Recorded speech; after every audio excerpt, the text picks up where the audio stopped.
Baik, selamat pagi, salam sejahtera untuk kita semua. Selamat pagi Bapak Ibu dan rekan-rekan sekalian yang telah bergabung di webinar Politeknik Nasional Denpasar, yang pada kesempatan kali ini webinar kami melibatkan industri wisata dan juga Dinas Pariwisata Provinsi Bali, serta blogger dan influencer internasional. Dengan judul webinar pada pagi hari ini, yaitu Tourism Preparation for New Experience After COVID-19. Dan tentunya dipandu dengan saya, Kartika Prasista, selaku moderator pada pagi hari ini. Dan kami informasikan juga total peserta yang mengikuti webinar pada kali ini sejumlah kurang lebih 200 orang.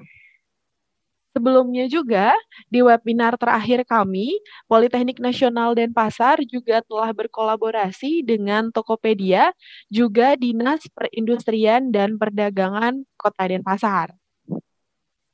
Penyelenggaraan webinar kali ini kami selenggarakan 2 hari, yaitu di sesi pertama hari ini, hari Selasa 11 Agustus 2020, dan hari Kamis 13 Agustus 2020 pukul 19.00 sampai dengan 21.00 atau pukul 7 sampai dengan 9 malam. Yang tentunya pembahasannya atau materi yang disampaikan masih terkait dengan pariwisata dan juga persiapan menyongsong atau dalam rangka new normal. Dan sebelum kita memulai acara, ada baiknya diawali terlebih dahulu dengan doa. Doa akan saya pimpin. Doa mulai.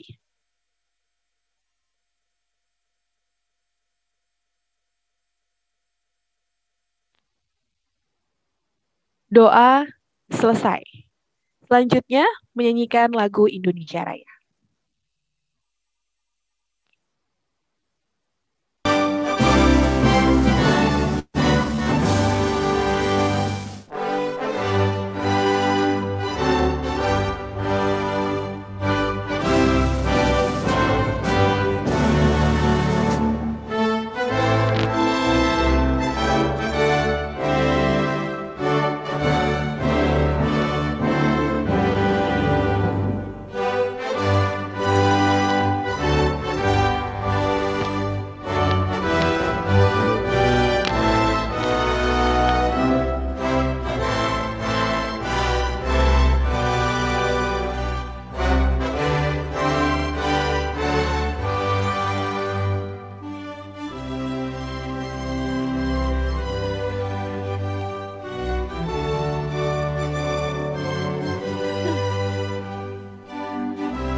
Baik, terima kasih dan kami ucapkan selamat datang kembali kepada Bapak, Ibu, dan juga rekan-rekan yang mungkin saja baru bergabung di webinar kita pada pagi hari ini. Dan sebelum melanjutkan untuk mendengarkan sambutan yang pertama dari Direktur Politeknik Nasional Denpasar, ada beberapa hal yang perlu untuk saya sampaikan. Yang pertama, kami harap peserta untuk tetap tenang dan kondusif selama acara berlangsung. Yang kedua, kami akan memberikan kesempatan untuk bertanya. Jika ada yang ingin ditanyakan, silakan untuk menaruh pertanyaan pada kolom komentar atau kolom chat saat sesi tanya jawab. Dan yang ketiga, nanti sebelum acara selesai, silakan untuk mengisi link presensi untuk sertifikat dan juga materi yang akan kami taruh pada kolom komentar atau kolom chat. Baik, jika sudah jelas dan sudah siap untuk Bapak Ibu narasumber dan juga Bapak Direktur, kita akan lanjutkan untuk mendengarkan terlebih dahulu sambutan dari Direktur Politeknik Nasional Denpasar, yaitu Bapak Imadi Adi Purwantara, STMkom, sekaligus membuka kegiatan webinar kita pada pagi hari ini. Untuk itu, kepada Bapak dengan hormat kami silakan. Ya. Terima kasih banyak Dek Tika, Ibu moderator kita. Yang terhormat Ibu Idayu Indah Yustikarini, SSMhum, Kabid Pemasaran Dinas Pariwisata Provinsi Bali. Terima kasih banyak Ibu atas waktunya. Yang saya hormati Bapak Madiadi Putra Aryawan, SST Par, Empar, salah satu dosen Politeknik Nasional Denpasar, yang juga memiliki usaha di bidang pariwisata. Jadi saya selaku pimpinan di sini selalu memotivasi teman-teman dosen Politeknik Nasional Denpasar, ayo bangun industri yang nanti akan dapat dijadikan tempat praktek bagi mahasiswa kita dan juga penyaluran lulusan. Dosen bidang vokasi itu harus bisa memberi contoh nyata, jadi tidak cukup hanya dengan teori-teori saja. Yang saya hormati seluruh peserta webinar dan juga mahasiswa Polnas Denpasar yang mengikuti kegiatan ini, yang saya cintai dan saya banggakan. Om Swastiastu. Assalamualaikum warahmatullahi wabarakatuh. Selamat pagi dan salam sejahtera. Seperti yang kita ketahui bersama, pemerintah selalu menyampaikan tentang pentingnya link and match antara perguruan tinggi dan industri. Bahkan saat ini, pemerintah sudah meminta agar perguruan tinggi melakukan pernikahan massal dengan industri. Tentu saja hal ini akan menguntungkan banyak pihak, baik industri, masyarakat, maupun perguruan tinggi. Politeknik Nasional Denpasar sebagai kampus vokasi yang sedang berkembang saat ini selalu berupaya untuk melakukan pernikahan dengan industri. Pernikahan ini diharapkan melahirkan anak-anak yang sudah benar-benar siap dan terserap di dunia kerja. Dan kegiatan pada hari ini adalah bukti nyata bahwa kami selalu melibatkan industri dalam melaksanakan kegiatan Tridharma perguruan tinggi di lingkungan Politeknik Nasional Denpasar. Para peserta webinar yang saya banggakan, seperti yang kita ketahui, pariwisata merupakan sektor utama sebagai penunjang ekonomi masyarakat di Bali. Tentunya dengan adanya pandemi COVID-19 ini, sektor pariwisata menjadi sektor yang sangat berdampak. Saat ini pemerintah sudah membuka pariwisata Bali untuk domestik dan akan membuka wisata untuk internasional. Kalau tidak salah itu di bulan September ya 2020 ini. Kabar yang baik bagi pelaku industri wisata. Mulai saat ini kita harus bersiap-siap untuk menyambut hal tersebut. Apa-apa saja yang perlu kita siapkan? Nah, di sini mungkin kita bisa mendapatkan jawabannya pada webinar kali ini melalui narasumber yang kompeten pada bidangnya. Peserta webinar yang berbahagia, Politeknik Nasional Denpasar memiliki 3 program studi atau prodi, atau umum menyebutnya jurusan. Ya. Yang pertama itu ada Diploma 3 Teknik Elektronika, Diploma 3 Akuntansi, dan Diploma 3 Usaha Perjalanan Wisata. Prodi Usaha Perjalanan Wisata di Polnas, kami fokuskan dalam konsentrasi usaha perjalanan wisata berbasis digital. Dan hal ini sudah kami lakukan sejak 3 tahun yang lalu. Saat itu kami melihat bahwa ke depan seluruh industri pariwisata akan sangat tergantung dengan transaksi elektronik. Mulai dari pemasaran, pembayaran, tamu booking, tamu check-in, dan lain sebagainya. Dan hal itu sudah terbukti saat ini. Ya. Bahkan di tengah pandemi ini, kalau saya perhatikan, banyak industri digital yang malah semakin naik. Dengan mudahnya calon wisatawan yang ada di belahan dunia yang lain dapat berinteraksi dengan industri wisata di tempat kita. Nah, sehingga dengan berkuliah di prodi usaha perjalanan wisata, lulusan akan dengan mudah terserap di dunia kerja, bahkan dengan mudah menciptakan lapangan pekerjaan dengan membangun usaha di bidang pariwisata. Peserta yang saya banggakan, pada webinar kita kali ini, kami juga mengundang narasumber dari industri pariwisata, yaitu trip.com, ya. Dan juga narasumber internasional. Mungkin webinar kita ini sebenarnya bisa disebut internasional webinarnya, ya. Yaitu seorang pasangan influencer dari India, itu dari Belanda. Influencer yang di bidang wisata dari Belanda. Jadi mungkin nanti para peserta bisa melihat bagaimana mereka bisa sukses, ya, dan kita bisa mengikuti jejak beliau. Namun untuk yang influencer dan juga trip.com itu kita laksanakan di tanggal 13-nya. Ya.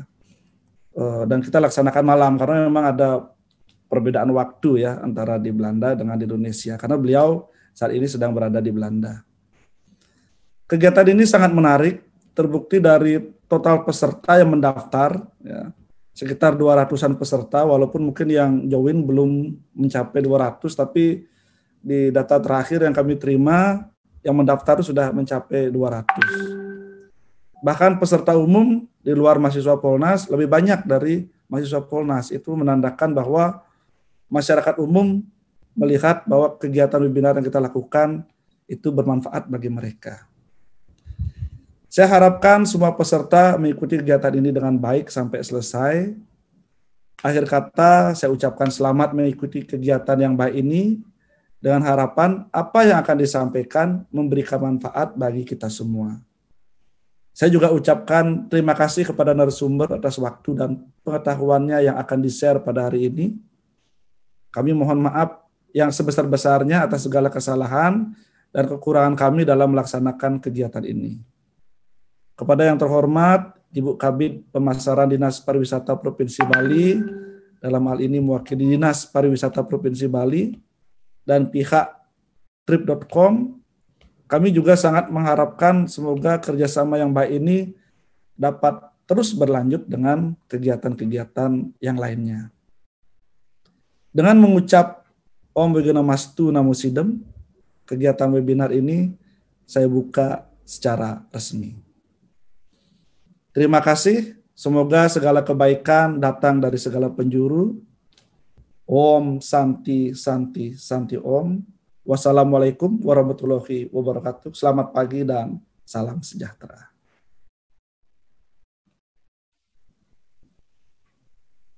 Baik, terima kasih kepada Bapak Direktur atas sambutannya yang sekaligus membuka webinar kita pada pagi hari ini.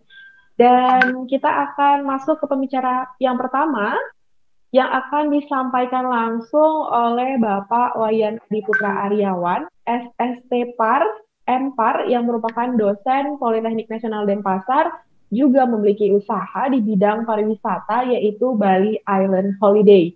Dan pada pagi hari ini, Bapak Adiputra akan menggantikan Bapak Ngakan Putu Purwita, dikarenakan ada agenda yang tidak bisa ditinggalkan. Untuk itu langsung saja kita undang kepada Bapak Adi Putra untuk bergabung bersama kita. Baik, selamat pagi Bapak. Pagi Tika. Selamat pagi Bapak. Pagi Tika. Apa kabar? Baik. Tika apa kabar? Baik juga Bapak. Mungkin mic-nya agak didekatkan sedikit Pak, suaranya agak terlalu kecil. Tes, dengar ya? Oke, sudah. Oke, bisa langsung di-share screen dulu untuk materi yang akan disampaikan hari ini, Bapak.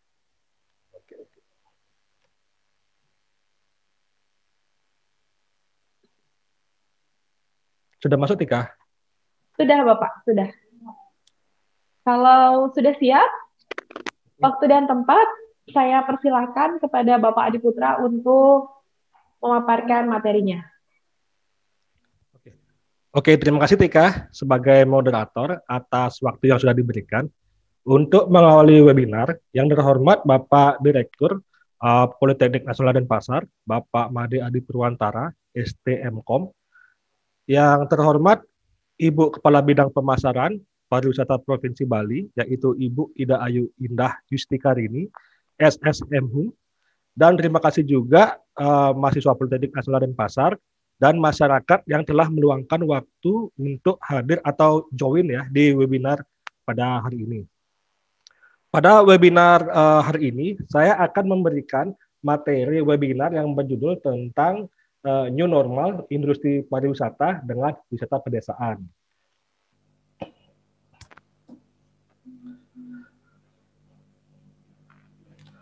Nah, untuk membuka pembahasan, saya ingin menjelaskan isu-isu buruknya dulu ya terhadap dampak COVID-19 bagi industri pariwisata yang ada di Bali.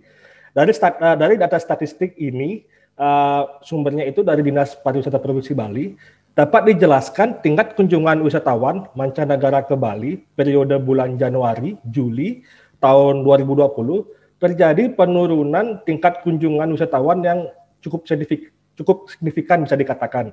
Pada bulan Januari itu sebesar hanya 528.883 wisatawan. Pada bulan Februari sebesar 363.937 wisatawan. Pada bulan Maret yaitu sebesar 156.876 wisatawan. Nah, puncak ini terjadi penurunan yang paling parah yaitu pada periode pada bulan April dan bulan Juli. Bulan April sendiri itu angka kunjungan wisatawan mancanegara ke Bali itu sebesar 327 orang. Sangat miris ya kalau dilihat, kalau kita dibandingkan dengan tahun-tahun sebelumnya. Pada bulan Mei itu sebesar 36 orang. Nah, pada bulan Juni dan Juli benar-benar tidak adanya kunjungan wisatawan mancanegara atau domestik ke Bali atau ke Indonesia mungkin kali ya. Nah, untuk tingkat hunian kamar yang kita lihat pada grafik di sebelah kanan, dapat dijelaskan juga tingkat hunian kamar hotel yang ada di Bali juga berdampak dan terjadi penurunan yang cukup signifikan. Pada bulan Januari, tingkat hunian kamar masih berkisar di angka 59,29%. Pada bulan Februari, sebesar 45,9%. Pada bulan Maret, sebesar 25,41%. Bulan April, sebesar 3,22%. Pada bulan Mei dan Juni itu sebesar 2,07%. Dan pada bulan Juli benar 0. Nah, ini tentunya memberikan dampak buruk ya bagi pelaku industri pariwisata yang ada di Bali, di Indonesia dan seluruh dunia, bisa dikatakan begitu. Nah, melihat dampak tersebut, apa sih upaya yang dilakukan oleh pemerintah atau Kemenparekraf atau Kementerian Pariwisata Ekonomi Kreatif? Nah, hal pertama yang dilakukan yaitu adalah menerapkan program CHS atau Cleanliness, Health and Safety yang akan diterapkan di seluruh destinasi yang berkaitan dengan pariwisata dan ekonomi kreatif sebagai strategi mempercepat pemulihan sektor pariwisata dan ekonomi kreatif pasca pandemi COVID-19. Nah, apa sih tujuannya? Gerakan CHS ini bertujuan untuk meningkatkan kepercayaan wisatawan terhadap destinasi dan industri pariwisata usai COVID-19, sehingga mendorong peningkatan pergerakan dan kunjungan wisatawan yang ada di Indonesia, yang pada tahap awal pasti yang diprediksi akan didominasi oleh wisatawan domestik. Nah, yang kedua, yaitu ISM atau Indonesia Seller Meeting. ISM ini merupakan kegiatan meeting online yang dilakukan oleh Kemenparekraf atau Kementerian Pariwisata Ekonomi Kreatif kepada pelaku industri pariwisata dunia dengan tujuan membuka peluang bisnis dan memperoleh informasi tentang kondisi masyarakat dan strategi bertahan di tengah pandemik. Nah, diharapkan nih dengan ADSM ini pelaku industri pariwisata dan ekonomi kreatif dapat mengetahui kondisi masyarakat ditambah menjalin komunikasi dengan negara organisasi khususnya antar pelaku industri seperti seller, buyer, government, dan lain-lainnya. Nah, yang ketiga yaitu meningkatkan kunjungan wisatawan domestik. Nah, kenapa kita harus meningkatkan kunjungan wisatawan domestik coba? Sudah cerewet, banyak maunya, bawa uang pula. Sudah saatnya lah kita tuh menghilangkan stigma itu gitu. Kenapa? Karena berkaca dari tragedi bom Bali 1 dan bom Bali 2, dampaknya juga hampir mirip-mirip ya dengan COVID-19 meskipun lebih parah COVID-19 ini. Nah, pada saat strategi bom Bali saat itu, yang menjalankan roda pariwisata saat itu adalah wisatawan domestik sendiri. Nah, selain itu juga wisatawan domestik juga bisa dikatakan atau bisa dijadikan sebuah rangsangan bagi para wisatawan untuk berkunjung ke Bali atau ke Indonesia lagi. Nah, begitu. Dan yang keempat adalah mengembangkan wisata pedesaan. Nah, dengan adanya wabah COVID-19 ini, tentunya akan terjadi perubahan perilaku wisatawan untuk melakukan perjalanan wisata berbasis alam atau berbasis pedesaan. Nah, menurut UNWTO atau United Nations World Tourism Organization, itu mengatakan bahwa masyarakat akan lebih cenderung berkunjung ke daerah yang berbasis dengan alam dan akan menjauhi kerumunan masyarakat atau wisatawan yang cukup besar atau mass tourism. Seperti itu. Oke, next. Nah, untuk Tika, mau tanya nih, kalau menurut Tika yang lebih familiar itu wisata pedesaan atau desa wisata ya? Tika.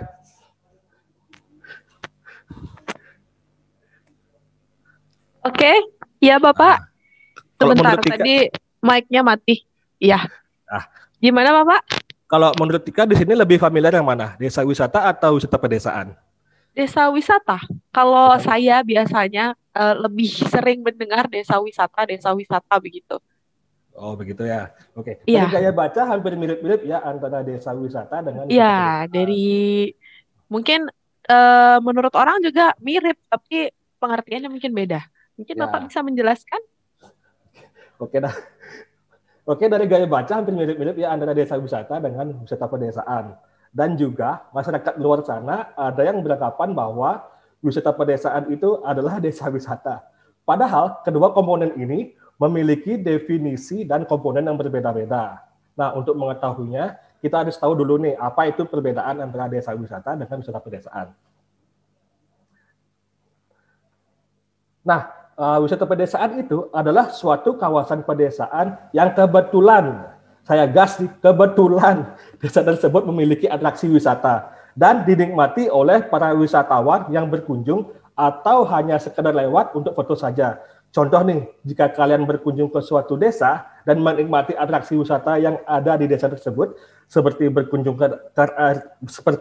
ke air terjun, menikmati indahnya persawahan atau pegunungan, mancing, mandi di sungai yang masih alami, camping di suatu desa, hal itu kalian sudah bisa dikatakan sedang melakukan aktivitas wisata pedesaan. Nah, sekarang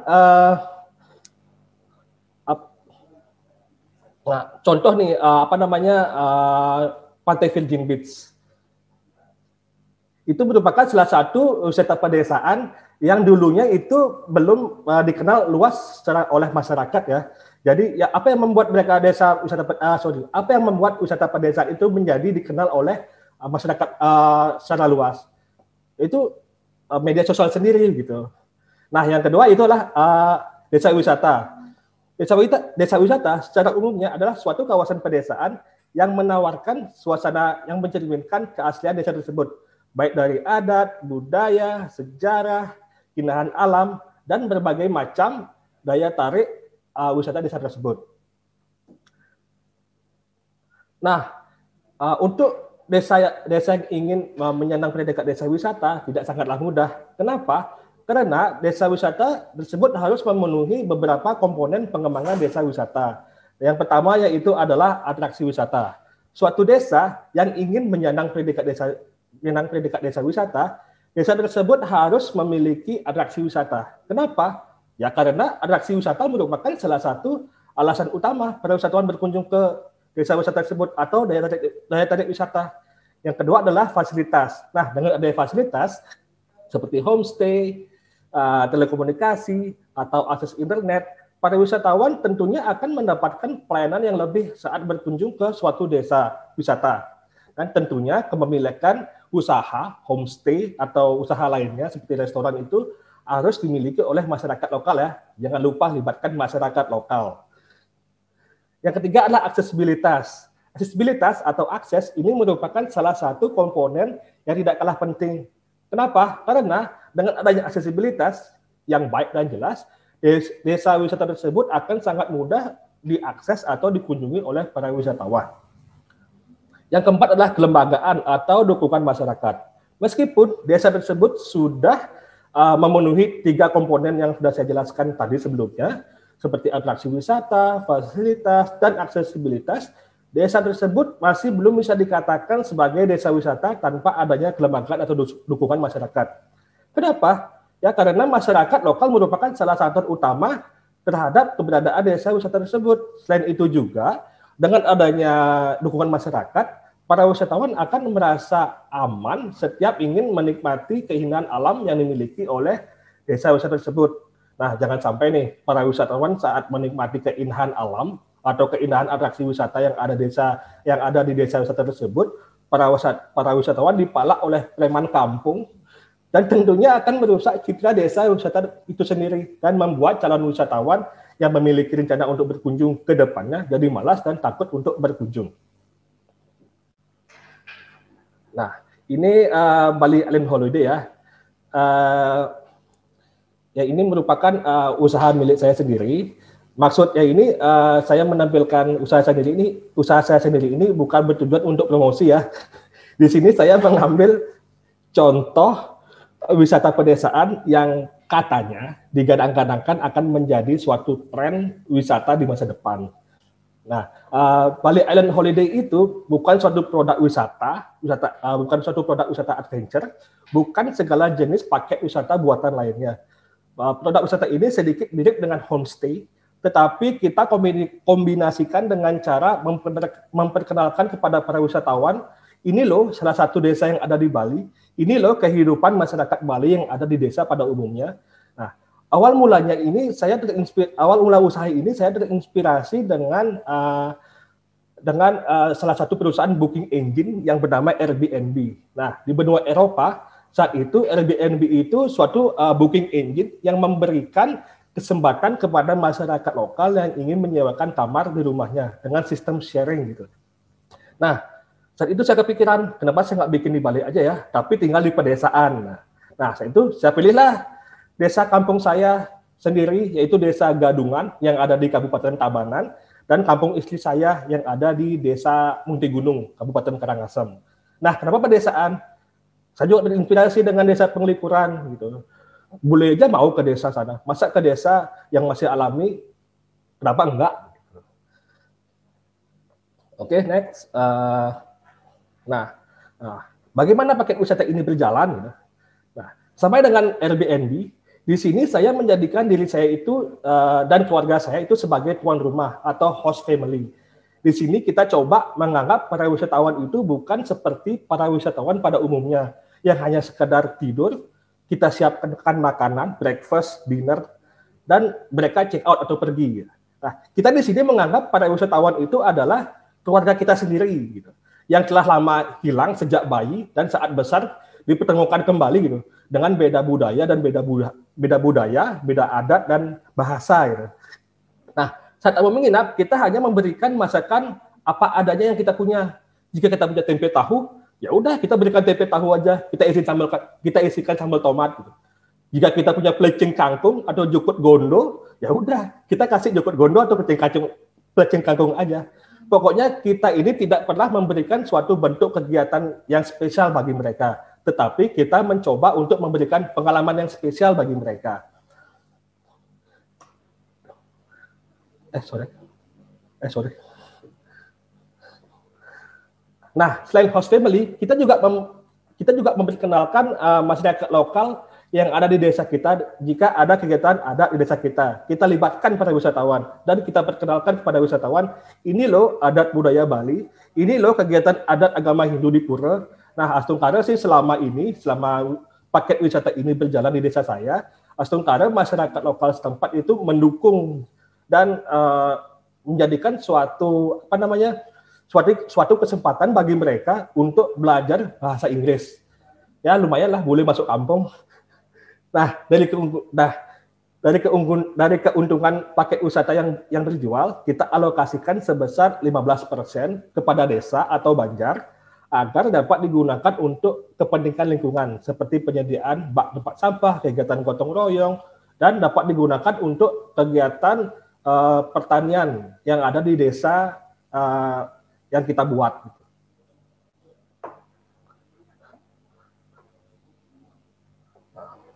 Nah, untuk kegiatan promosi sendiri, selain menggunakan website atau sosial media, saya juga dibantu oleh teman yang tidak sengaja bertemu lah di sosial media Instagram, dan kebetulan mereka itu adalah seorang influencer. Nah, jika kalian yang penasaran dan ingin tahu, jangan lupa join ya pada webinar tanggal 13, karena mereka akan mengisi acara webinar tanggal 13 nanti.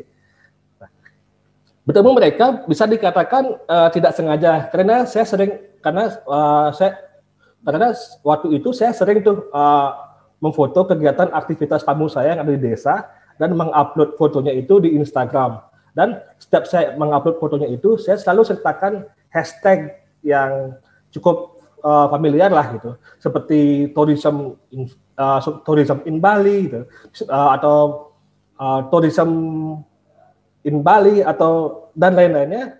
Terus tiba-tiba mereka berdua tuh DM gitu dan mencoba dan tertarik mencoba paket saya gitu. Nah, saat mereka tinggal, mereka menawarkan kerjasama dan ya Astungkara sih terbantukan sampai saat ini. Nah, saran aja sih, jika kalian punya usaha, jangan lupa perbanyak hashtagnya. Kata Bapak Wisnu Utama, dulu mulutmu adalah harimaumu, tapi zaman digital sekarang, jarimu adalah berlianmu. Gitu kone.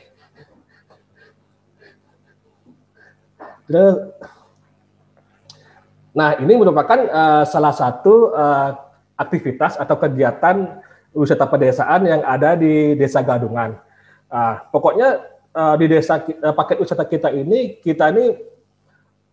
memperkenalkan ini loh gitu, kehidupan di desa sesungguhnya, ini loh aktivitas masyarakat lokal sesungguhnya gitu. Kita ajak para wisatawan tuh masak bareng, kita ajarkan bagaimana cara memasak masakan lokal gitu. Kita ajarkan bagaimana cara membuat lawar gitu. Terus juga kita libatkan masyarakat kalau ada kegiatan kerja bakti di Banjar atau Pura, kita juga libatkan gitu.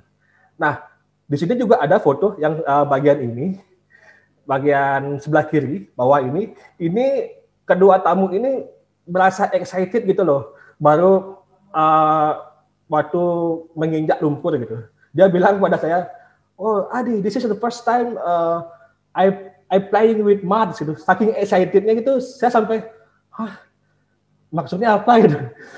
Mereka aja sangat excited gitu loh, ya karena mereka itu di negaranya dia tuh nggak punya gitu, nggak punya kegiatan seperti ini gitu loh, nggak punya persawahan. Jadinya ya antusias lah mereka. Terus next. Dan ini adalah sorry. Nah, dan ini adalah Desa Munti Gunung. Nah, Desa Munti Gunung ini kalau sebagian besar masyarakat di Bali pada khususnya itu stigma masyarakat itu adalah Desa Munti Gunung itu adalah desa penghasil gepeng atau desa penghasil gepeng yang tersebar di Pulau Bali. Nah, padahal Desa Munti Gunung ini kaya banget akan potensi wisata desa seperti tebing, gitu, keindahan Gunung Agung dan Gunung Batur, karena Desa Wisata Munti Gunung ini berada di antara Gunung Agung dan Gunung Batur, dan juga Desa Muntigunung ini juga merupakan salah satu penghasil kacang mente terbesar yang ada di Bali.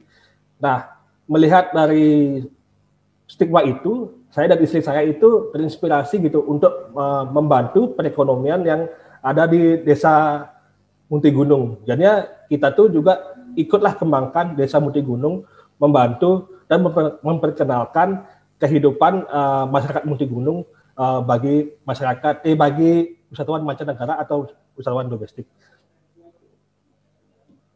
Oke, mungkin begitu saja Tika untuk pemaparannya pada pagi hari ini. Terima kasih. Baik, terima kasih kepada Bapak Adi Putra yang sudah sharing ya pengalamannya dan juga usahanya. Semoga bermanfaat tentunya. Mungkin ada setelah ini Bapak Ibu atau rekan-rekan yang ingin punya usaha juga di bidang pariwisata mungkin bisa mencontoh, nanti dikembangkan lagi. Nah, kami mohon untuk tetap standby kepada Bapak Adi Putra karena nanti di akhir kita akan ada sesi tanya jawab.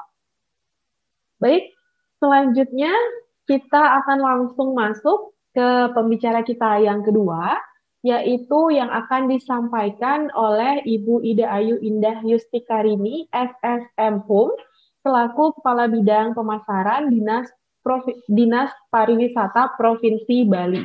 Langsung saja saya undang kepada Ibu untuk bergabung bersama kami.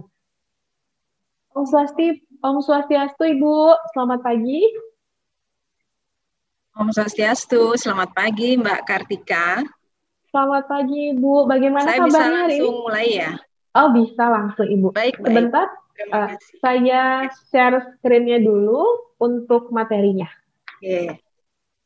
Baik, silahkan. Ya. Baik, jika sudah siap, waktu dan tempat saya persilahkan. Baik, terima kasih. Pertama-tama saya ingin menyapa terlebih dahulu yang saya hormati Direktur Polteknas Denpasar, Bapak Adi Purwantara, kemudian narasumber Bapak Adi Putra Aryawan, Bapak Ibu, adik-adik, seluruh peserta webinar yang berbahagia. Om Swastiastu. Assalamualaikum warahmatullahi wabarakatuh. Salam sejahtera untuk kita semua. Namo Buddhaya. Perkenalkan terlebih dahulu, saya Ida Ayu Indah, ditugaskan oleh Pak Kadis untuk menyampaikan materi tentang kesiapan pariwisata Bali di tengah pandemik COVID-19. Next. Oke. Jadi adik-adik, para peserta webinar yang berbahagia, ini adalah data yang dikumpulkan oleh Satgas pemerintah Provinsi Bali mengenai perkembangan COVID-19 di Provinsi Bali. Jadi sebelum kita menuju kepada kesiapan pariwisata, ada baiknya terlebih dahulu saya mewakili Dinas Pariwisata menyampaikan tentang situasi terkini di Provinsi Bali ini. Jadi adik-adik dan juga seluruh peserta webinar, Bali mampu mempertahankan status 0 kasus positif hingga 4 Maret 2020. Dan kemudian sejak saat itu kasus positif di Bali terus bertambah. Jadi di data nanti akan ada di slide 2, 3, 4, dan 5, itu adalah perkembangan COVID-19 di Bali ya. Tanggal 6 Agustus itu angkanya mencapai 3.644 kasus. Tetapi sebaiknya kita tidak fokus terhadap angka yang 3.644 kasus itu ya, karena itu adalah angka akumulatif, jadi angka dari bulan Maret sampai dengan Agustus ini. Mari kita melihat sisi positifnya. Sisi positifnya adalah kesembuhan pasien COVID-19 di Bali itu cukup tinggi. Next slide. Oke, jadi sebentar. Turun lagi, atas. Ya, oke, stop. Jadi kita bisa melihat di sini bahwa recovered patient atau pasien yang sembuh itu persentasenya cukup tinggi, adik-adik, 86,9%. Kemudian tingkat kematian juga lumayan rendah, Astungkare hanya 1,32%. Jadi let's focus on the positive side, gitu ya. Jangan fokus on the negative side. Oke, next. Nah, niki adalah bisa dilihat COVID di Bali mulai 26 Juli sampai 6 Agustus. Next. Niki sekilas saja. Next. Ya. Jadi adik-adik, strategi pemerintah Provinsi Bali untuk menghadapi COVID-19. Antara lain adalah dengan membentuk satuan gugus tugas pemulihan percepatan penanggulangan COVID-19. Tentu adik-adik sudah sering mendengar hal tersebut di media sosial, apa saja yang kami lakukan. Dan kemudian cara pemerintah Provinsi Bali untuk bisa mengajak seluruh lapisan masyarakat ikut peduli terhadap COVID-19 ini adalah dengan cara membentuk satgas yang pertama dimulai dari pemerintah provinsi, kemudian didukung oleh pemerintah kabupaten kota, dan di bawahnya didukung lagi oleh satgas gotong royong atau di desa adat. Jadi satgas khusus di desa adat itu adalah satu-satunya yang ada di Indonesia, adik-adik.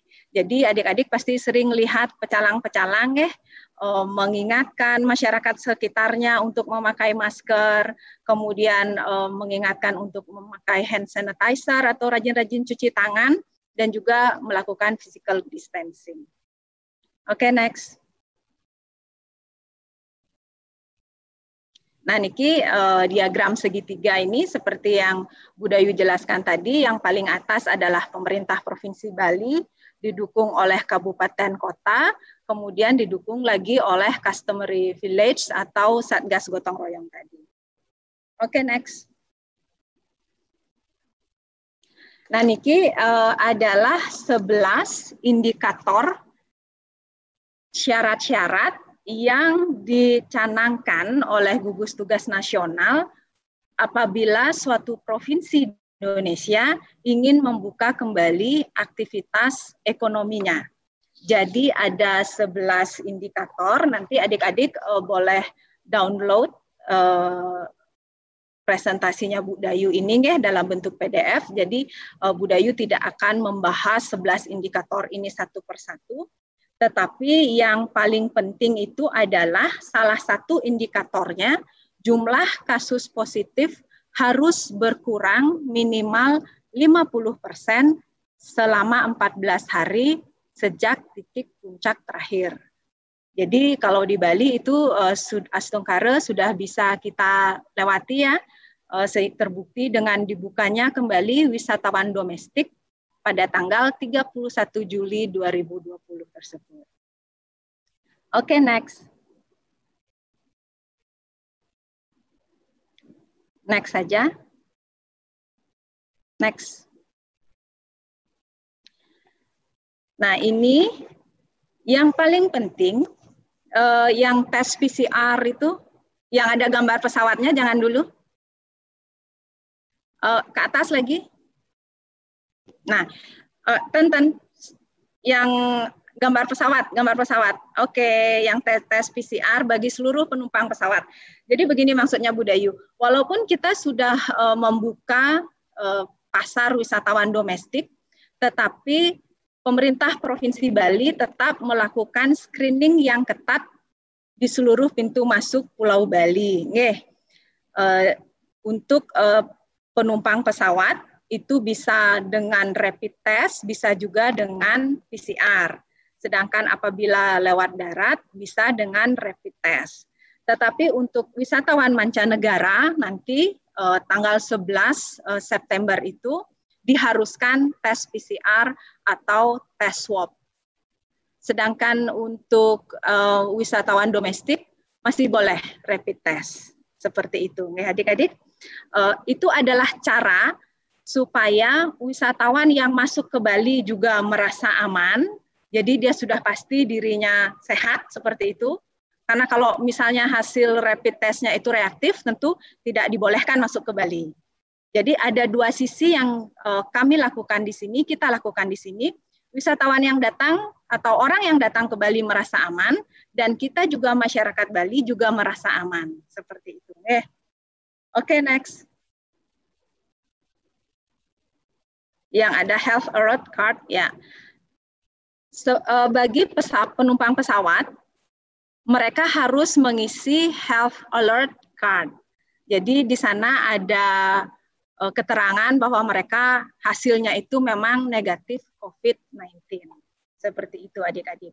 Dan hal tersebut dilakukan untuk membantu pemerintah Indonesia dalam meningkatkan pengawasan dan penelusuran wabah.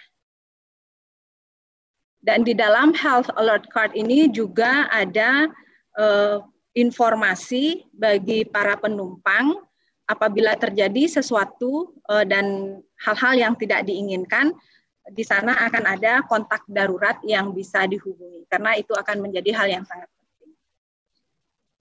Oke, next.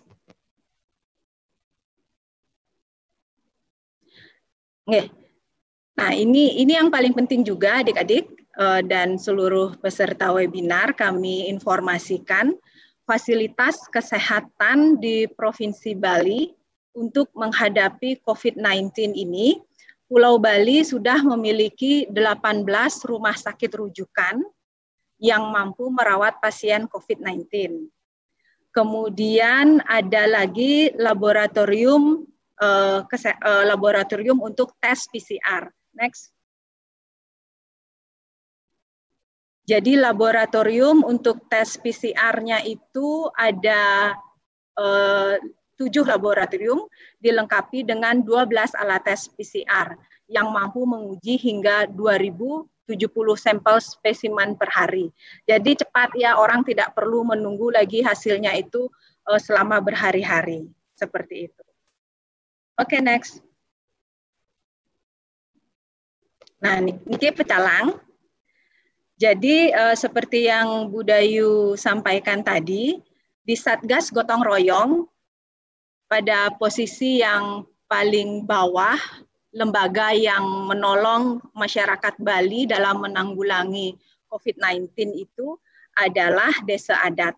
Dan Desa Adat itu dikenal memiliki pecalang Bali. Jadi pecalang Bali ini adalah garda terdepan kita di tengah pandemi COVID-19. Pasti adik-adik sering juga diingatkan oleh pecalang ya untuk melakukan 3 hal yang paling simpel selama kita menghadapi pandemi COVID-19 ini. Yang pertama memakai masker, yang kedua melakukan physical distancing, dan yang ketiga rajin-rajin mencuci tangan. Oke, next. Nah, niki kita mulai memasuki sektor pariwisata.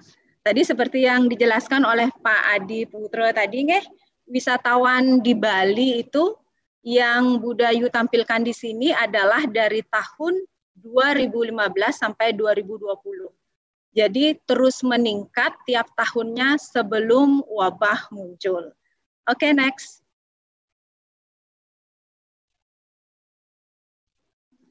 Niki adalah jumlah kunjungan wisatawan mancanegara ya. Sebagai perbandingannya, Bu Dayu ambil dari tahun 2019 dan 2020 dengan bulan yang sama, antara Januari sampai Juni. Bisa dilihat ya, Januari 2020 angkanya bahkan lebih banyak daripada yang tahun lalu 2019. Itu kan sebelum mulai berkembang COVID-19. Walaupun waktu itu sudah ada ya, sudah outbreak di Wuhan, Cina, tetapi belum berkembang ke negara lain di dunia ini. Kemudian mulai Februari berkurang, sampai Maret berkurang, banyak negara yang terimbas, ekonomi mulai terasa. Dan April sangat berkurang. Mulai ada penutupan bandara di mana-mana, mulai ada karantin di mana-mana, seperti itu. Sampai Juni. Ya, next. Nah, kemudian pemerintah kita dimulai dari Bapak Presiden kita, walaupun COVID-19 ini masih ada, tetapi kita tidak bisa tidak bergerak, kan seperti itu ya. As a human living gitu, we have to keep moving. Kita harus terus bergerak, pariwisata harus dibangkitkan, ekonomi juga harus terus berputar, karena orang tidak bisa tinggal di rumah saja. Karena mau makan apa, seperti itu. Tetapi bagaimana cara kita bisa beraktivitas secara normal di tengah pandemi COVID-19? Maka dibentuklah kemudian tatanan kehidupan era baru, itu adalah istilah lain daripada new normal, dengan mengutamakan protokol kesehatan atau CHSE. Sekarang ada tambahannya environment. Jadi lingkungan itu adalah juga sesuatu yang sangat penting di dalam kehidupan kita sehari-hari. Selain cleanliness, kemudian hygiene, safety, as well as environment. Jadi protokol CHSE seperti ini. Oke, next. Nah, niki adik-adik, jadi pariwisata budaya Bali itu bisa bergerak terus dengan adanya protokol CHSE dan juga tetap mengutamakan 3 modal utama kita. Tentu adik-adik sudah tahu ya, modal utama kita itu budaya, kemudian ada alam, dan ada juga manusia. Jadi kalau manusia, SDM di Bali, masyarakat di Bali itu sudah terkenal karena friendly sekali, suka menolong. Jadi kalau Budayu ketemu dengan teman-teman asing atau teman-teman dari luar provinsi, mereka mengatakan cara SDM di Bali itu misalnya pelaku usahanya atau ada waitressnya atau orang-orang yang bergerak di sektor pariwisata itu sangat ramah. Jadi kalau mereka ingin menolong, mereka dari hati. Itu terasa banget bedanya. Kalau orang Bali menolong pasti sampai selesai seperti itu. Terus Budayu bilang itu karena kami percaya karma di Bali, ya kan?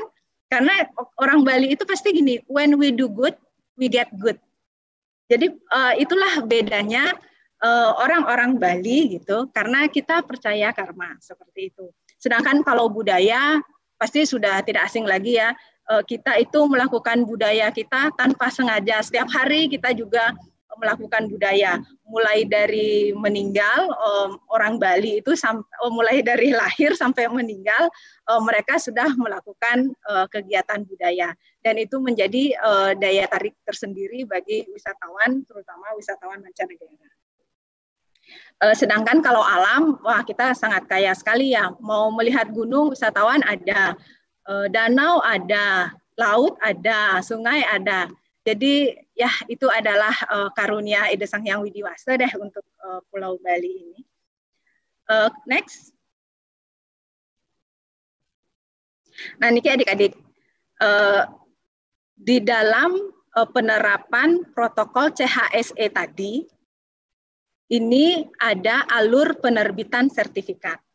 Jadi Budayu jelaskan sedikit di sini untuk menghadapi pariwisata yang mulai beraktivitas, tentu usaha-usaha pariwisata tersebut harus melalui verifikasi protokol kesehatan atau CHSE tersebut.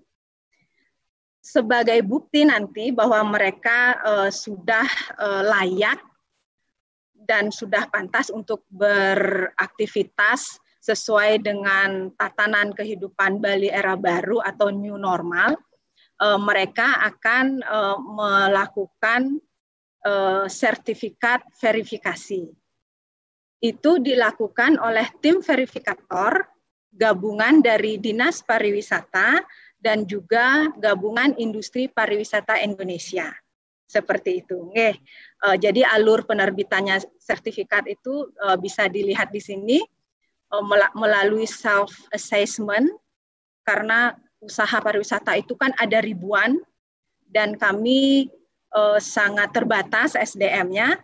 Jadi para pelaku usaha itu bisa melakukan assessment, itu bisa diunduh melalui link di Dinas Pariwisata seperti ini adik-adik. Jadi nanti Pak Adi Putra Aryawan sebagai pelaku usaha tentu harus melalui sertifikat verifikasi. Niki Pak Adi pasti Niko. Karena gininya Pak Adi ini kan termasuk daya tarik wisata ya, DTW ya.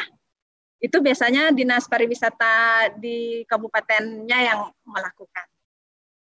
Seperti Nike. Jadi Niki nanti kalau sudah melalui sertifikat verifikasi ini akan mendapatkan sertifikat ya verified seperti itu. Nanti bisa dipasang di kantornya atau bisa dipasang di websitenya. Nanti wisatawan atau travel agent atau travel operators yang melihat mereka akan menimbulkan trust. Oh ternyata usaha ini sudah mampu melakukan aktivitasnya sesuai dengan protokol kesehatan. Jadi itu yang bisa kita lakukan untuk meningkatkan trust dan juga wisatawan yang datang menjadi confident untuk mengunjungi usaha atau DTW kita. Jadi termasuk hotel, restoran, villa, seperti ini. Itu yang harus yang sedang kami lakukan untuk menghadapi COVID-19 ini. Oke, next.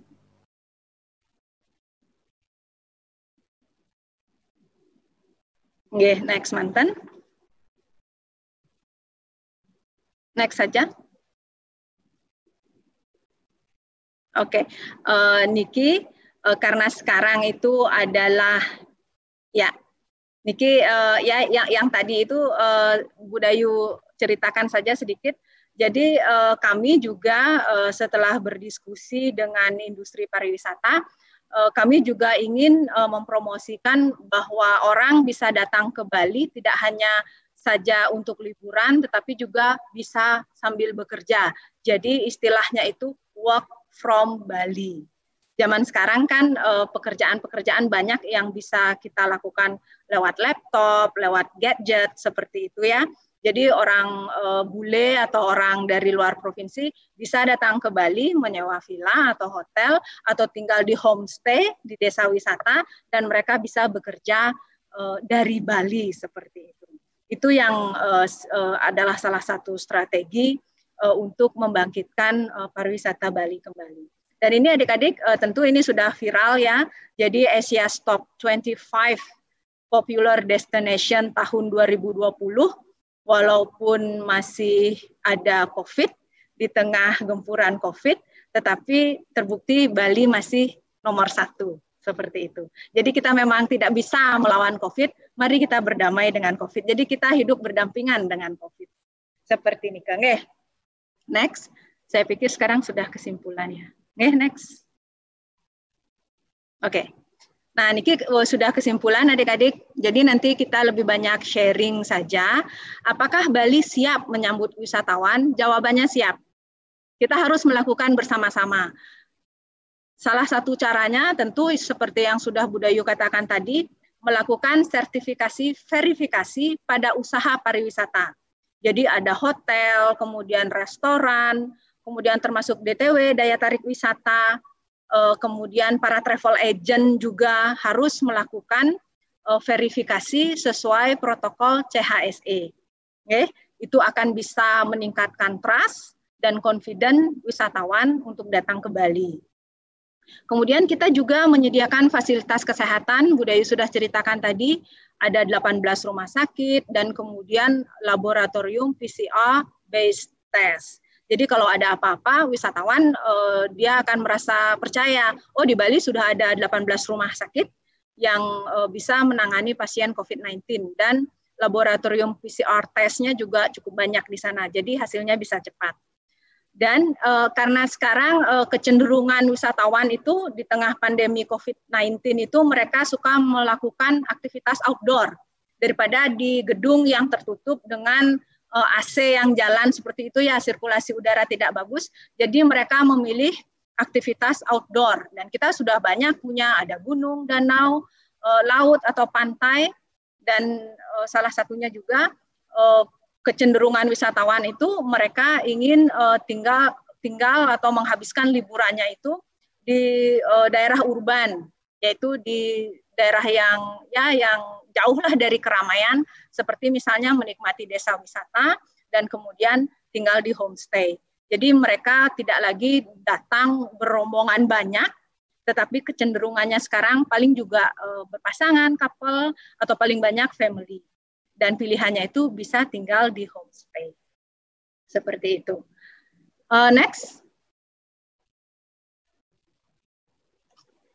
Oh ya, itu tadi ada gambar kecil sedikit, itu adalah Budayu dan anak.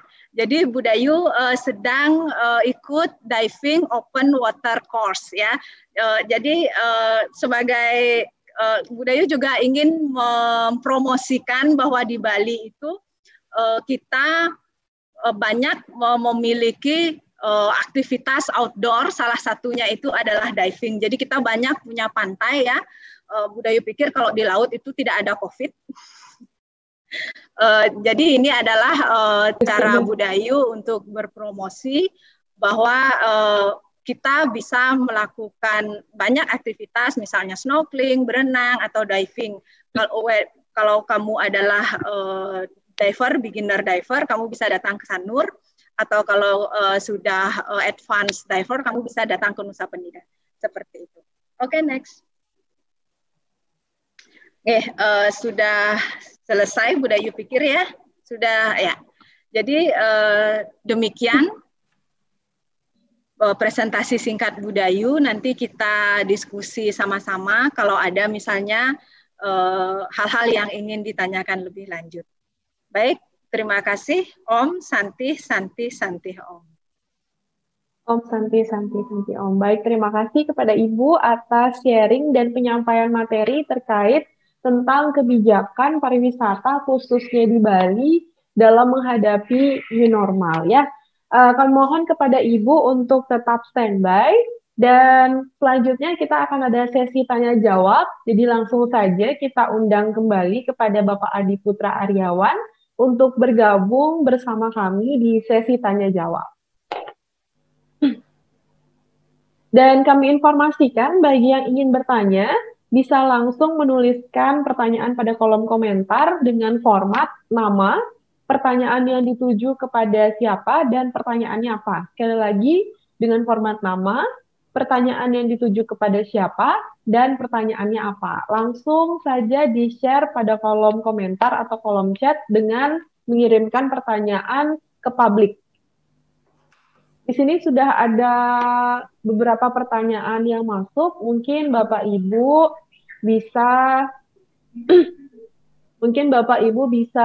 melihat pertanyaannya dan menyimpulkan dan langsung menjawab pertanyaan yang sudah dikirimkan oleh Bapak Ibu dan rekan-rekan yang bergabung pada webinar kita pagi hari ini.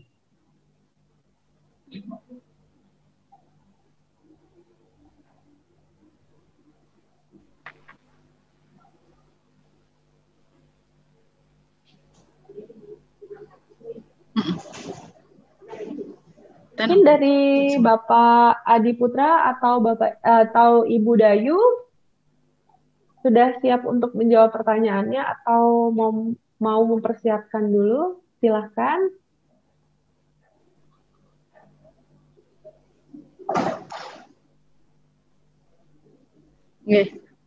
Jadi yang langsung jawab ya? Yang mana? Langsung dijawab. Yang mana saja? Untuk saya itu langsung dijawab ya? Nggih, Ibu. Oke, jadi saya lihat ini Nanti kalau misalnya saya terlewat, tolong diingatkan ya. Nggih, Ibu. Jadi dari Mawar untuk Budayu Dinas, berarti untuk saya ya. Nggih. Dengan situasi seperti saat ini, apakah sudah ada rencana untuk membuka objek wisata, terutama untuk wisatawan mancanegara? Jadi untuk objek wisata itu sudah ada yang dibuka dan mereka sudah mendapatkan sertifikat verifikasi CHSE. Jadi misalnya seperti Kebun Raya itu sudah dapat, kemudian Uluwatu, kemudian ada Ulun Danu Bratan, ada beberapa catatannya. Jadi sudah dibuka dan tidak untuk wisatawan mancanegara saja, tetapi juga untuk domestik. Nggih. Jadi itu sudah dijawab nggih pertanyaan Mawar. Kemudian yang untuk saya ini dari Korilita ya. Iya. Nggih. Jadi mohon izin bertanya terkait kesiapan Bali dalam menghadapi new normal khususnya untuk wisatawan mancanegara. Jadi seperti yang sudah saya sampaikan, untuk wisatawan mancanegara, apabila mereka ingin datang ke Bali, mereka harus bisa menunjukkan hasil tes negatif PCR atau swab test. Jadi bukan hanya sekedar rapid harus tes PCR. Kemudian berdasarkan apa yang saya lihat banyak wisman yang tidak menghiraukan. Nah itu berarti wisman yang sudah tinggal di Bali ya, yang ekspatriat ya. Nah itu biasanya kalau misalnya ketahuan oleh Satpol PP atau pecalang, mereka pasti ditegur. Saya juga sering lihat kok kadang-kadang, bukan kadang-kadang, sering juga bule itu lagi naik sepeda motor tidak pakai masker ya. Itu kalau dilihat oleh pecalang biasanya mereka di stop dan kemudian diberikan masker secara gratis. Nanti saya pikir pimpinan kami pasti akan membuat suatu aturan khusus yang lebih yang bisa mengenai sanksi untuk orang-orang yang kurang disiplin di dalam memakai masker atau physical distancing seperti itu. Okay. Apakah ada hukum tertulis? Saat ini belum. Baru berupa himbauan saja untuk memakai masker, kemudian physical distancing, dan rajin mencuci tangan atau memakai hand sanitizer. Oke, dan ini ada dari Dayu Susan. Ini ponakan saya ya, Ida Ayu Made Dwi Susanti. Oke, niki pertanyaannya pada Bu Dayu Indah, bagaimana persiapan atau pedoman COVID-19 untuk pasar tradisional atau pasar wisata di Bali, itu yang pertama. Jadi pedomannya ada di SE Bapak Gubernur untuk sektor perindustrian perdagangan. Nanti akan saya share. Jadi itu ada 14 sektor, termasuk sektor transportasi publik, pelayanan publik, dan juga sektor pariwisata. Jadi itu ada tersendiri ya SE-nya itu. Nanti akan Bu Dayu share. Kemudian apakah untuk pasar wisata perlu dilakukan sertifikasi? Baik pasar yang dikelola, ya perlu. Itu yang melakukan sertifikasi nanti adalah Dinas Perindustrian dan Perdagangan. Jadi sesuai tugas dan fungsi masing-masing perangkat daerah. Nanti Bu Indah share ininya, SE-nya ya, SOP-nya nanti Bu Indah share ke Dayu Ade. Dan kemudian dari Rizky Ade Perdana. Untuk Bu Dayu, pertanyaan, untuk desa wisata, apakah perlu dilakukan pemeriksaan suhu tubuh dan membawa surat keterangan sehat apabila masuk ke tempat wisata tersebut? Jadi untuk desa wisata, itu harus dilakukan pengecekan suhu tubuh. Itu pakai termogan itu harus, kemudian membawa surat keterangan sehat. Jadi kalau misalnya dia adalah orang asing atau orang dari luar datang ke Bali, tentu dia sudah punya surat keterangan sehat kan. Nah itu jadi wajib nggih. Dan kemudian hal yang harus dilakukan juga menyediakan wastafel. Jadi di pintu masuk desa wisata itu misalnya harus ada wastafel untuk mereka baru datang cuci tangan, dan kemudian ada hand sanitizer. Jadi Budayu sarankan nanti kunjungi website kami Dispar Provinsi Bali untuk melihat apa saja yang harus diperlukan atau disediakan oleh suatu DTW. Seperti itu. Oke? Karena banyak sekali ininya, listnya itu banyak sekali apa-apa yang harus disediakan. Oke, and next. Mana ya? Pertanyaan dari Kadek Desi Rukmanasari, Ibu. Untuk Ibu Dayu. Yang ini Daniel Pandu. Daniel Pandu ini juga bisa. Bagaimana tanggapan narasumber terkait dengan pemberitaan dari media massa konvensional tentang keadaan kepariwisataan sekarang yang lebih banyak pemberitaan negatif dibandingkan positifnya? Oke.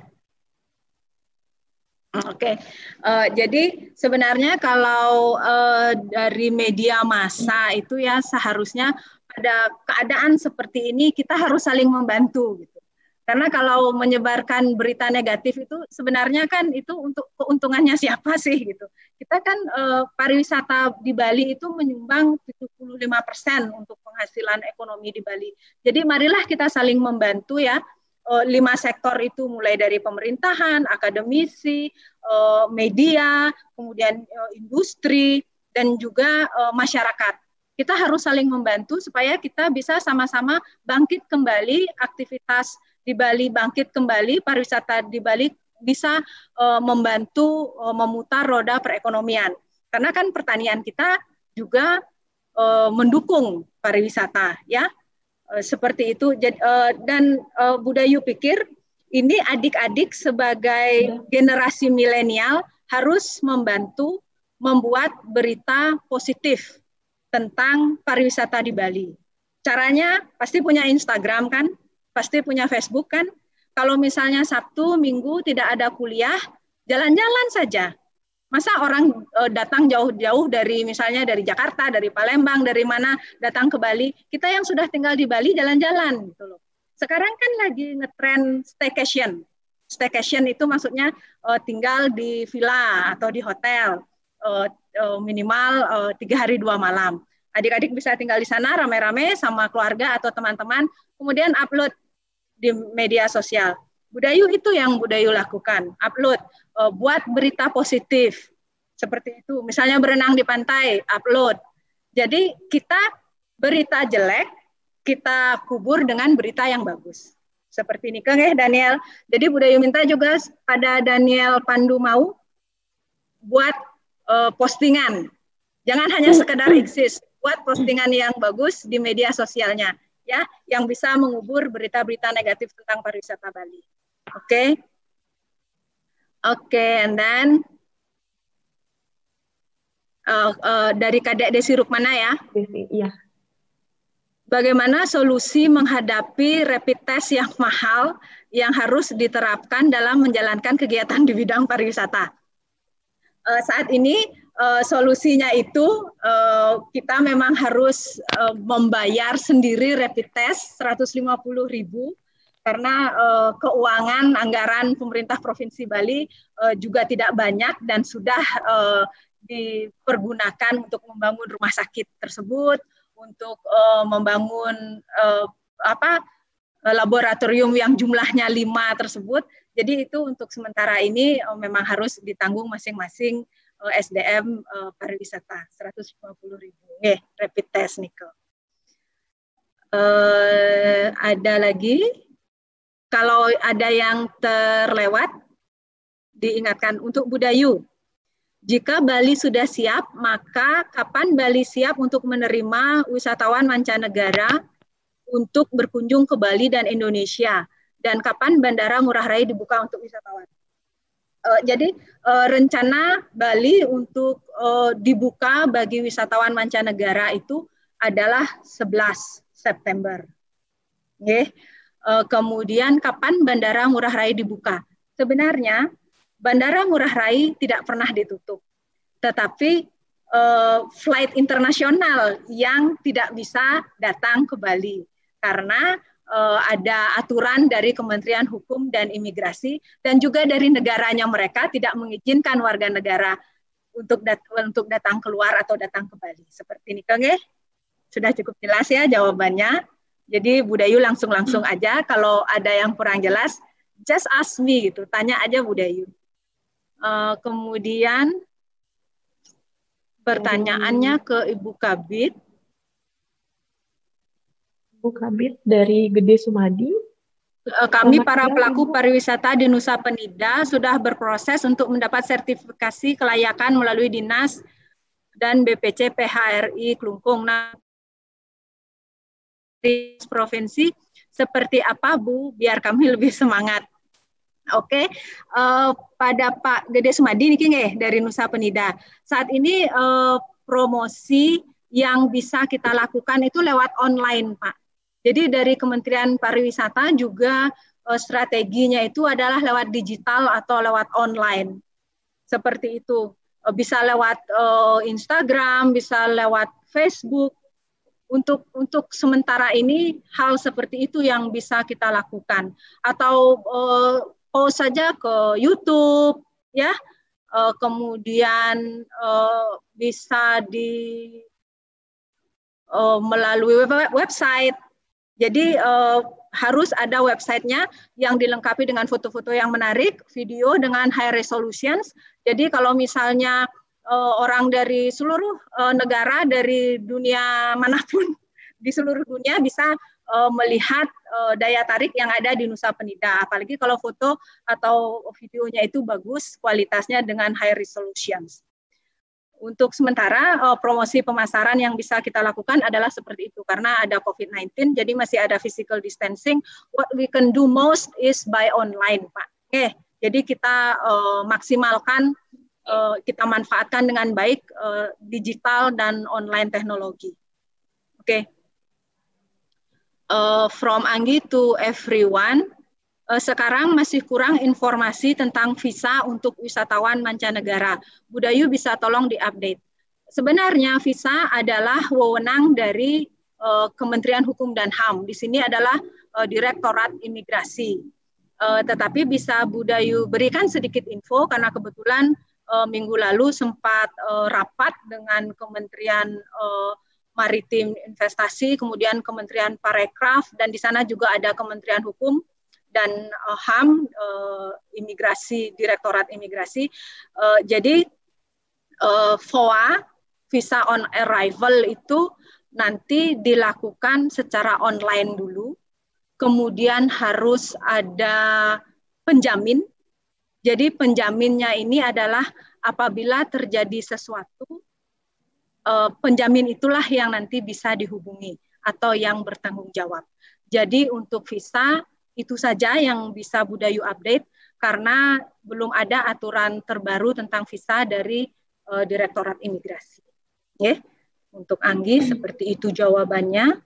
Kemudian untuk Bu Dayu lagi Niki, apakah dari Dinas Pariwisata sudah ada info dari Kemenpar mancanegara mengenai plan kedatangan tamu mancanegara atau ini mengenai plan kedatangan tamu mancanegara belum ada.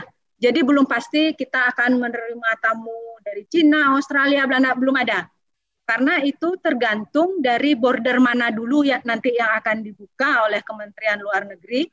Kemudian kita lihat juga apakah mereka sudah negatif pasien COVID, seperti itu. Jadi belum ada kepastian mengenai negara. Ya, masih di awang-awang. Ini ke jawaban Bu Dayu untuk Adi Wijaya. Kemudian dari Tresya Dewi. Untuk Ibu Dayu, bagaimana cara menarik wisatawan mancanegara untuk berkunjung ke Bali?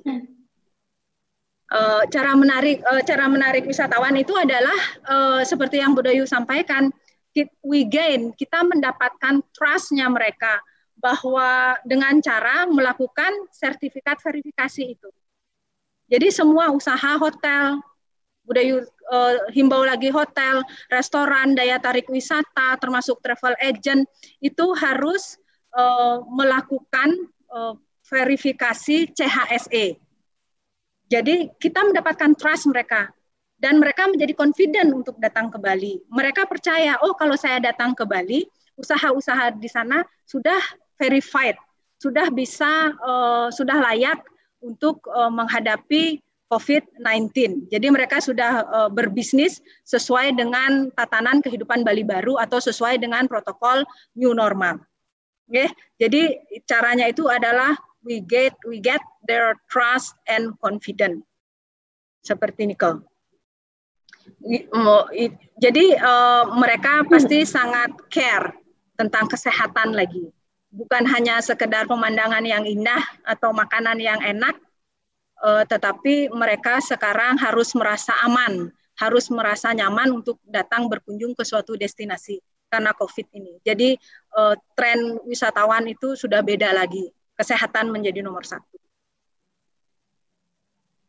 Oke. Any other question that I haven't answered yet? Sepertinya sudah semua, Ibu. Oh, ada satu lagi, Bu, dari Krisna. Iya, Krisna. Apakah wisatawan domestik mancanegara yang sudah tinggal di Bali selama pandemi bebas tanpa surat rapid sehat untuk berlibur seperti ya, karena mereka sudah tinggal di sini ya, sudah tinggal di Bali. Jadi ini maksudnya ekspatriat ya, wisatawan domestik. Ini maksudnya ekspatriat ya, orang asing yang tinggal di Bali. Karena mereka sudah tinggal di sini, sama juga dengan kita. Jadi kita tidak harus melakukan rapid atau tes PCR. Kita bisa datang berlibur ke suatu tempat seperti itu. Tetapi kalau mau rapid juga bagus ya untuk menambah percaya diri bahwa oke, saya sehat-sehat saja, saya baik-baik saja. Oke, any other? Ya, sudah habis. Sudah habis sepertinya. Jadi mungkin kalau ada yang terlewat nanti bisa diingatkan Budayu. Dan sebelum Budayu ini ya, sebenarnya untuk menghadapi COVID-19 ini kan kita harus imunitasnya kita dari dalam yang harus dijaga itu adik-adik. Jadi Budayu juga punya anak-anak milenial selalu bilang olahraga, kemudian makan sehat, banyak makan buah, sayur segar. Karena kita tidak tahu kapan kita lengah, lupa memakai masker. Tetapi kalau imunitas kita sudah bagus, pastungkare COVID tidak bisa mengalahkan kita. Seperti itu nggih adik-adik.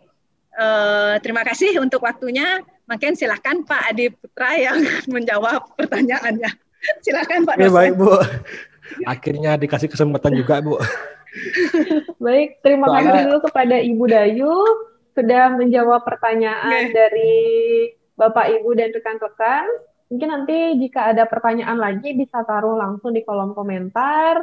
Dan kita lanjut ke Bapak Adi Putra, ada beberapa pertanyaan yang masuk di sini untuk dijawab langsung oleh Bapak Adi Putra. Silakan. Ini pertanyaan dari Eliana Tauhir ya. Saya berencana melanjutkan kuliah ke bidang pariwisata, tapi melihat kondisi COVID saat ini, saya jadi ragu-ragu karena banyak orang yang bekerja di bidang pariwisata serta rumah saya di PHK. Kira-kira bagaimana peluang pariwisata ke depan untuk lulusan pariwisata, Pak? Berkaca terhadap dampak pariwisata akibat bom Bali 1 dan bom Bali 2, itu juga masyarakat Bali pada umumnya itu juga berdampak. Jadinya adanya pengurangan karyawan, itu tingkat ekonomi melemah. Jadi kita tuh tetap harus survive gitu loh. Pokoknya pariwisata itu tidak ada matinya. Jadinya ya kenapa bisa ragu? Toh juga ke depan setelah pasca pandemi ini, toh juga wisatawan akan datang kembali karena para wisatawan itu merasa penasaran untuk datang ke Bali gitu loh. Terus juga ini dari siapa nih? Ada satu lagi dari Jaya. Pertanyaan ditujukan pada Pak Adi Putra.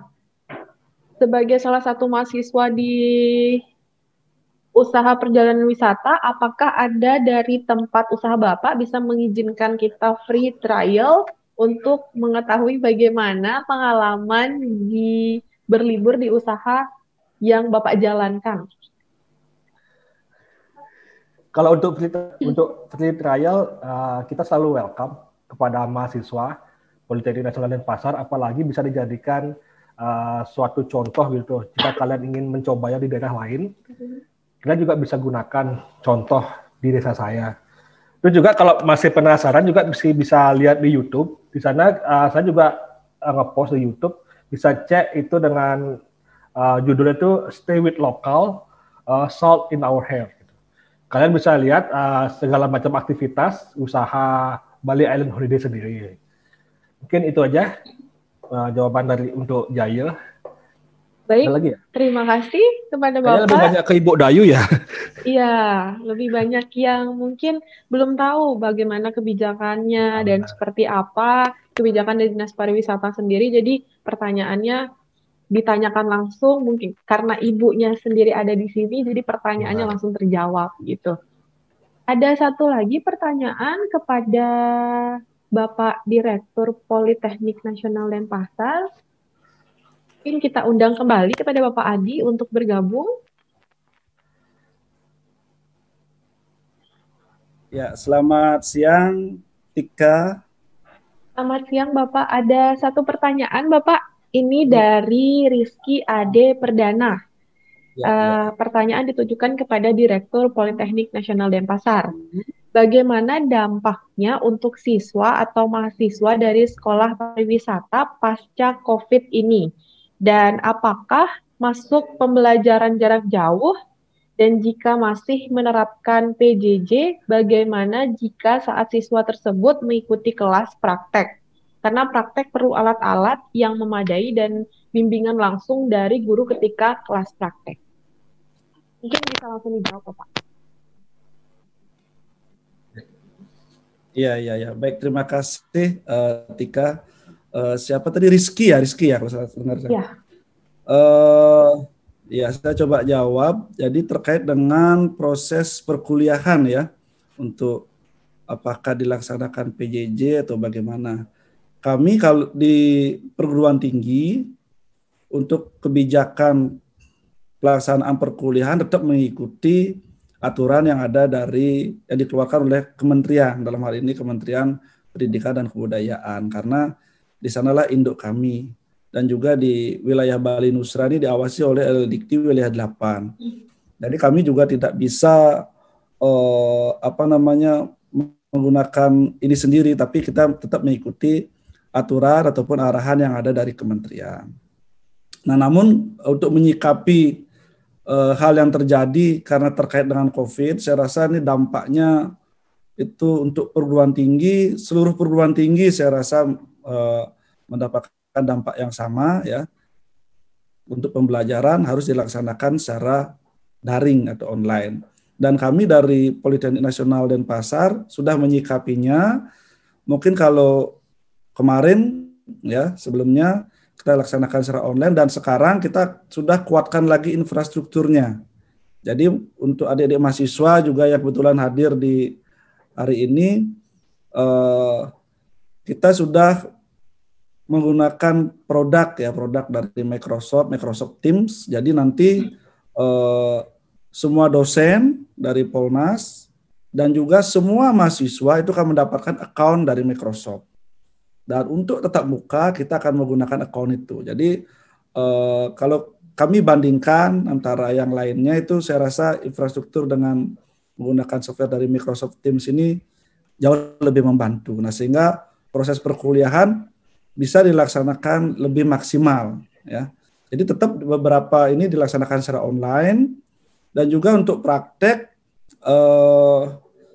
kita masih menunggu dari kementerian ya, apakah diizinkan untuk dijalankan atau tidak. Kalau memang sudah diizinkan, kami pasti laksanakan. Nah, cuman saya sudah diskusi dengan para wadir ya.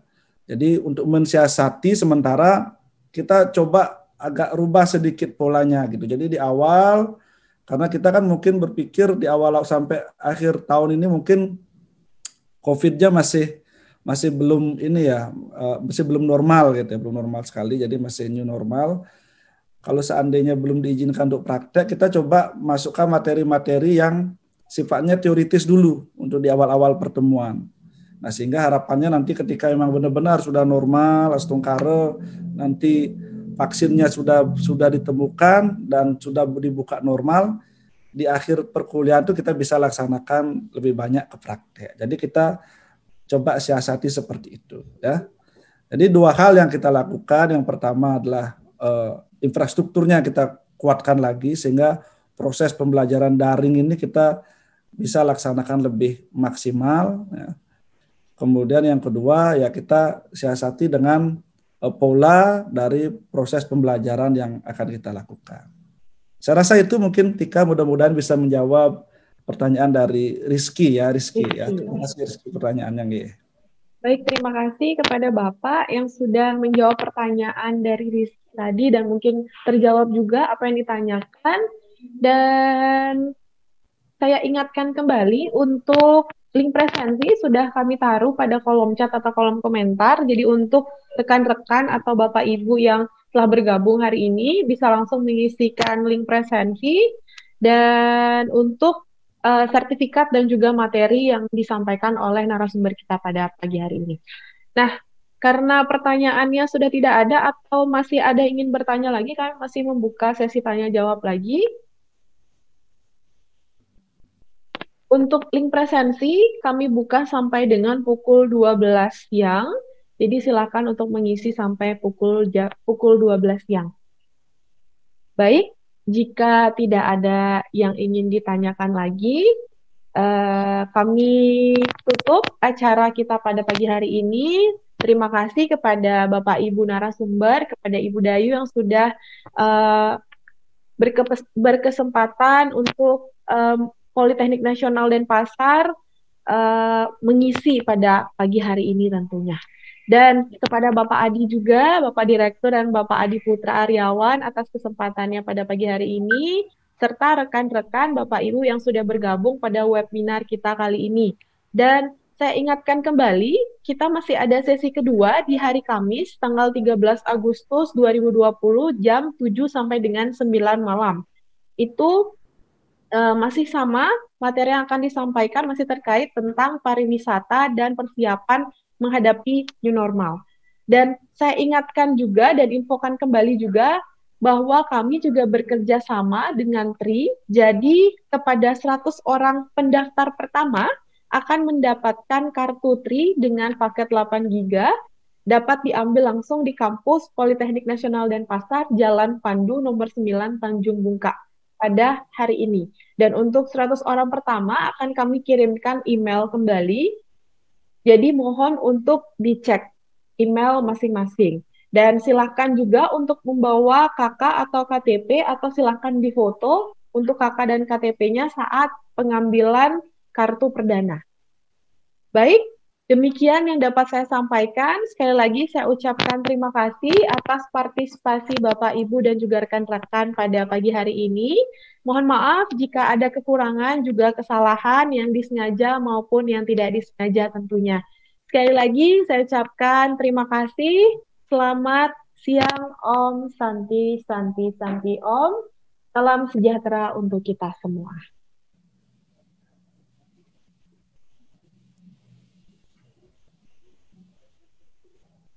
Terima kasih banyak Ibu Kabid. Ya. Oke. Teman semuanya. Siap Pak Direktur, sarang-sarang. Nggih, Ibu. Pamit.